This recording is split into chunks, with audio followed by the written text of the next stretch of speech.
like I realized I realized that this has taken a while to come out. I got really busy and then went on holiday and then got busy again, so don't get mad at me. Also, oi, I'm trying to record an intro, bro. Get out, get out.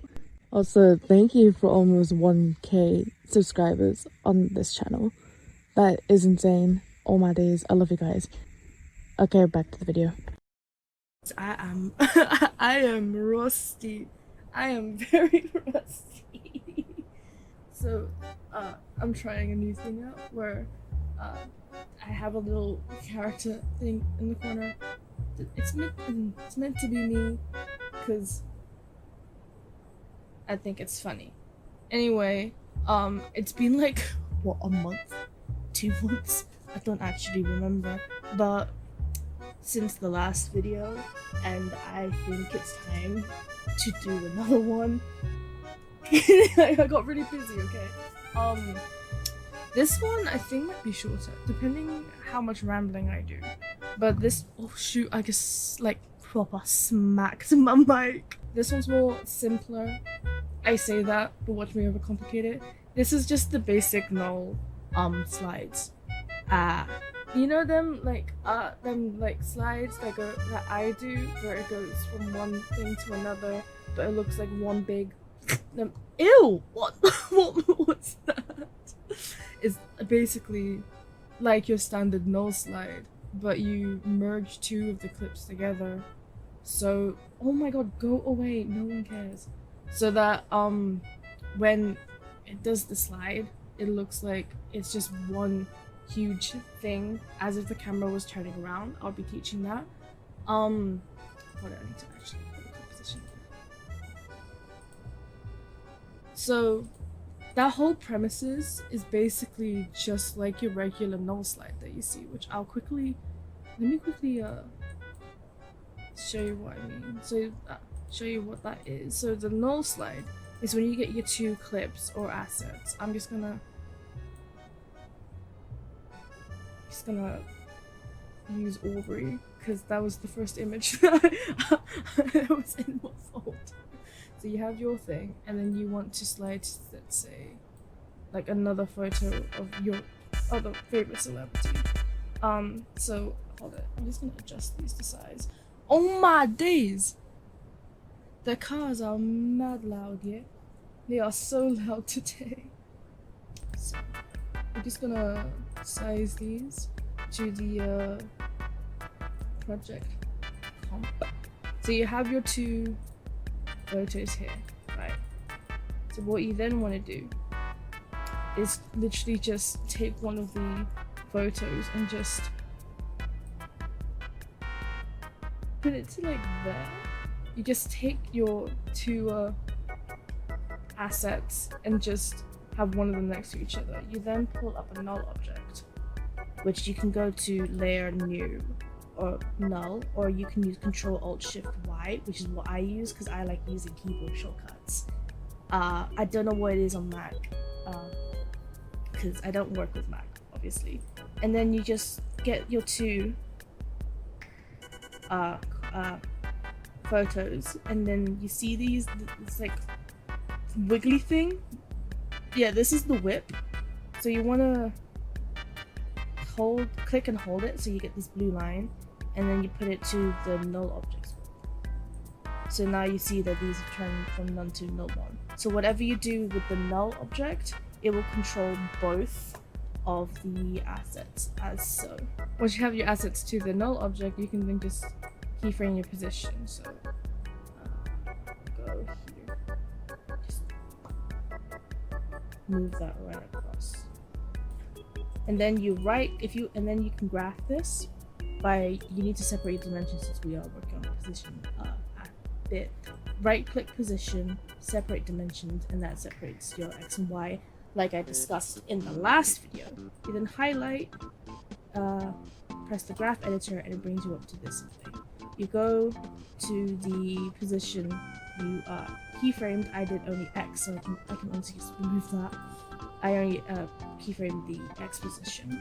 Then you just graph it to how you want. So I usually, like I said in the last video, have it as an S shape. But guys, look, I got the flow plugin. It took too long to do. Oh, make sure to have your motion blur activated on these so it looks nicer. So that's essentially what it is. Slow.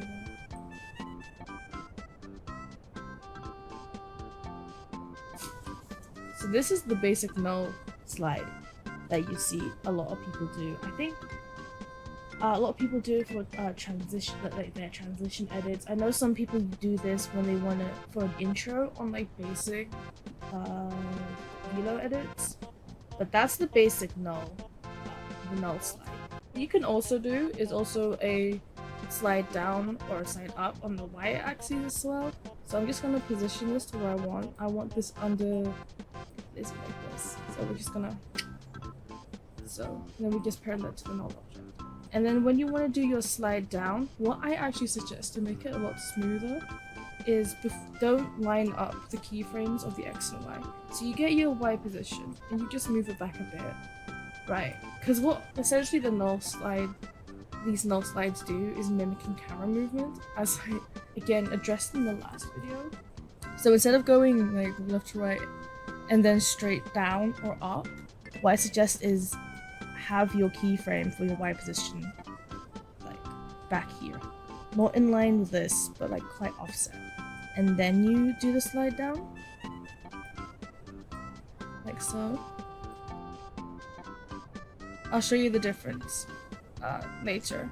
Once you have keyframed the thing you want, you then have to graph it. You can do it manually, but now that I got the flow plugin, I can just highlight the keyframes of the X position on my days and click this thing called read values, and that will basically, whatever the graph is on here, it will copy it there, and then I can just go here, highlight these keyframes and apply, and it will put the same graph gradient on the Y position. So if you should, yeah, look at that. It's a bit fast. Well, I'm gonna adjust these real quick because I don't like how fast this is going. Like so. So this is it with the keyframe kind of not in line with each other. I personally think it looks cooler. This is what it looks like when the keyframes are lined up. As you can see, it kind of stops in the middle. So I do recommend, if you're doing something like this, to have the keyframes offset each other so that it's a continuous movement. And then you can go again, like you can see this gap because we only have 3 here. You can put like another photo here if you want. But that's the basic null slide. It's really easy to pick up on. You can use it for transition edits, you can use it for intros or velo edits. But now I'm gonna show you what you call it? Shite. Shite above. I'm gonna show you the slides that I do in my particular style. So sorry, we're just gonna. You get your scene pack, right? It's to start off with this kind of null masking slide thing that I do. It's the same first few steps as I mentioned in the last video, where you get like your clip that you want to start off with. We're gonna do it where she's speaking with Strange. So you have your 2 clips, right? I got Dr. Strange here. I have Wanda here. So you get them prepped, right? So I'm gonna cut these so it doesn't do the weird thing that it likes to do. So it's the same premises as the last video. Make sure to mute these. Last time I didn't mute them and I died. And then yeah, here you go. Ah! Same steps. Comp, go into composition and change the comp settings to what the scene pack is. And I think I'm also going to zoom this in a bit so the black ones are gone. And then this is when you take the time to do your Twixtor as well. So there, we'll just use this one. And then do it again for your next, your other clip as well. Now that you got your 2 things ready, right, you basically choose one of your clips that you want to we're gonna zoom this in. Like, we'll do 1 million. We're gonna scale this up a bit so it fits the screen. So now you got your clip. You should motion blur as well. Offset it a bit so you can see like a clear area. So you get a section that, like so, and you get your other clip, scale it up. What is the 140? I want them around the same size so it's easy to work with. And then you kind of like with the basic null object, start to line them up. Right, this looks weird as it is. Right, so here. At this point, you will put your null object in and do the basic slide, but it shows this harsh line. So what I like to do is taking the pen tool by either going up here, or you can press G on your keyboard to activate it. You just cut like this bit off. And then press M on your keyboard and change it to subtract. Right, press V to here. So now you see it's still harsh, but we have this cut here. You then click on the clip that you applied the mask and press F. And then just bring the mask all the way up, or as much as you can, without showing what's underneath. And then, before you move anything, just parent this, that clip to your other clip. Or, alternatively, add a null object, select both of them, and parent it there. But I like to parent one clip to the other because I use null objects on top of null objects on top of null objects for my transitions. So one way, this is a personal preference for me, but this is just a way for me to minimize the amount of layers in my project and to not get confused. Because usually what I would do is, like, after I do the slide, there's another transition that overtops that. So if that makes any sense. So now that you've parented that clip onto this clip, right, you can basically do whatever you want and the clips will go the same way. But as you can see, now that we feathered it, you can see that it's pretty much merged up, so it looks like it's part of one shot. So if I were to just scale this down, so you can see, and just move this along, it looks like it's part of one photo. So what the masking does is basically feathers the edge of one clip, and you can basically merge it and blend it in with your other clip, so it looks like one big image, right? As you can see, but they are just two images on top of each other, but you can't tell because I feathered it, right? So anyway, once you've done the feathering done to your thing, that's when you can do the null slide transition. So we'll go from strange, press this little time thing to activate keyframes, go here, and just drag it across. Separate the dimensions, and since it's only the X position, because I'm going from right to left, I can just deactivate the Y position. And then go into graph editor and adjust to how you want. And then it should, like so. So now you see, compared to the regular null slide, you don't have that like distinct line between the two clips, right? Or between your two photos or assets. It just looks like it's part of one shot. You can leave it as this if you want, but what I also like to do, this is something I usually do at the end of my edit, just like right at the end, because pretty much all my edits are this style of camera movement. What I like to do at the end, after I have everything comped, right? Let's just say this is the entire edit. I have everything comped. What I like to do is add something called optics compensation. This basically plays with the field of view of like the camera. So if I were to increase this, it looks like a fish. It basically makes it like a fisheye lens or something along those lines that you can control like such, like so. Oh my god, he's a bull. Oh, I've lost him. Anyway, what I like to do is actually press the reverse lens distort.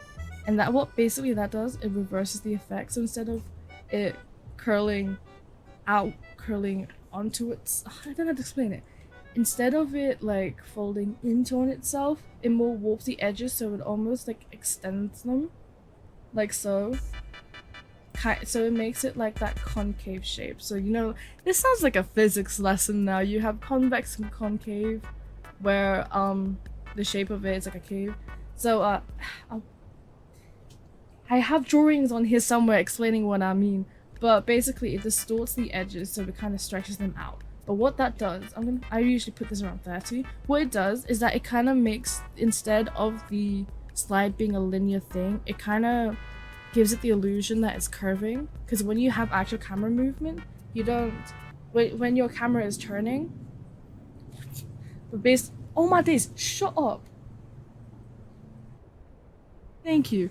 Basically, the reason why I like putting this on is because in these kind of slides, I like to make the illusion that the camera is turning instead of just doing a pan left or a pan right. So this basically helps emphasize that 3D space that cameras can usually detect when you're turning. So you can, the more you do distort it, the round it does look, but you have to be you have to keep in mind that it does distort the subjects a lot. So I usually have it around 30 because personally for me, it does still give that rounded edge, but keeps the subject still looking natural and not all distorted. So see, it kind of looks like the camera turning now, if you get what I mean, instead of having it like this, where it just looks like the camera is sliding, like so. So this is something I always add at the end of my edits. So like once I've done all the transitions, I comp it down and put optics compensation, and it makes that bend to make it look like the camera is turning and not just sliding. I should show you how to do it when it goes up and down. Okay, we're gonna do that one as well.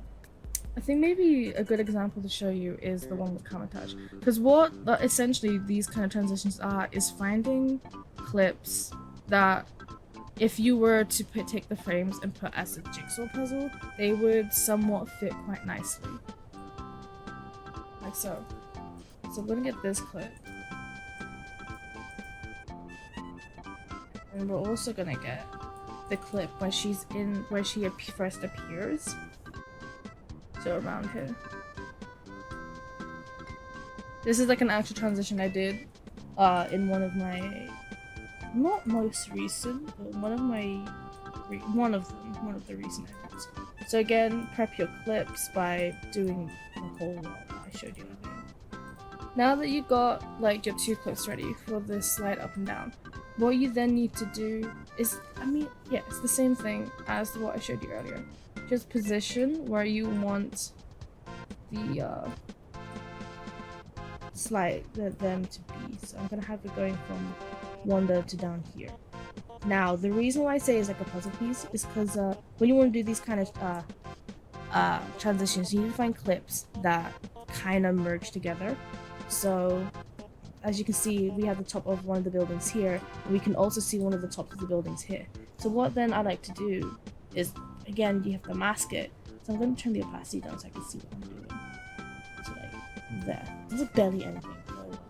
We're going to mask maybe like here. Just cut this bit off. And then press M and change the blending mode.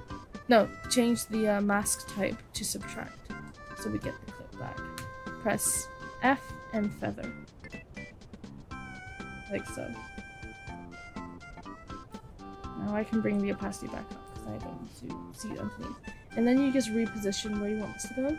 I'm gonna have it around here. Like that. You can adjust the masks if needed. So look at that. Now that I've masked it, comparing the before and after, this is before I masked it, this is after I masked it. So now it looks like it's part of one thing. You then just need to get one of your clips and parent it to the other, make sure motion blur is on. And then you just do your slides. So I'm gonna zoom in. So it's like so. Like so. And then you do your slide down on the y-axis this time, not the x-axis, because we're going up and down. Like so. And then with all transitions, you gotta keyframe your thing. Like so. So it looks like this. Could you load any slower? Oh my days. So that's what it looks like. Now that we have the clips masked and on top of each other, it just looks like one one clip, and you're just moving the camera. Again, what you can then do is comp them. This is only after you do the entire edit, and then add the oh, not Twix, so what am I doing? The optics compensation to around 30. Make sure that the reverse thing is off and press 30. That will morph the edges so it bends around the camera, and it looks like the camera's tilting down or up, which way you want to do. But look at that, that's basically the slide. Though that's the masking slide for you. Really simpler than you might. Once you have one side, you can also then combine like an up and down slide to a left and right slide. This will be talking about what I mean by earlier when I said overlay your keyframes. So we're gonna put another null object here, and we're gonna put this like so. So now whatever I do on this null object, it will control both these clips like so. So I think I wanna have it where maybe it goes down. So pull up the keyframes here. And then I'm gonna start an X position, a slide here. We can have a slide this way. Okay, we'll have it slide this way. Choose your clip. Again, as I said earlier, your clips need to look like they could, in theory, fit together. So doing these kind of slides, I think maybe it's best to edit clips to these transitions where they're from similar settings. So, which is why I'm choosing scenes from just the Kamatage scenes. You can see that the settings are similar-ish. I'm not saying they're completely similar, but they are similar enough that you can work with. It's the same process as last time. I think also, just to give me more room, just like this. So now that you got this clip ready, you go to your that end keyframe. I think what I also want to do, what's cool about this, now that you have a null slide, you can combine a scale with this so that it looks like it's zooming in. So I'm going to scale like so, and then adjust the keyframe so it's more like this. And then you can take your clip and position it to, not that one, this clip, and begin to position it to where you want it to be. So I kind of want it to be, I'm gonna try and line it up here like so. So then I just mask out the area that I don't want to be in, like last time. Press F on your, not F, yeah, M or F. Change the type of mask to subtract to get your clip back. Press F and feather, like so. But now with that problem, here's a problem here now. America kind of has an arm off. So this is when you start layering masks as well. So I'm gonna change this to none so I can see what I'm doing. So whatever bit that I accidentally chopped off, I'm gonna have to remask it in. So you take the pen tool and just click around the section that you kind of lose, like so. And then I'm gonna just that will do for me. And then press F and change that feathering of that mask to 15. Now you can see there's only that bit showing. Well, we just need to change the first mask back to subtract, and you basically get the whole clip back. I'm not gonna bother keyframing this, not gonna lie. And then once you have those adjusted, you just need to parent your clip to the null object. And as you can see, it follows through. So now that's done, you need to then keyframe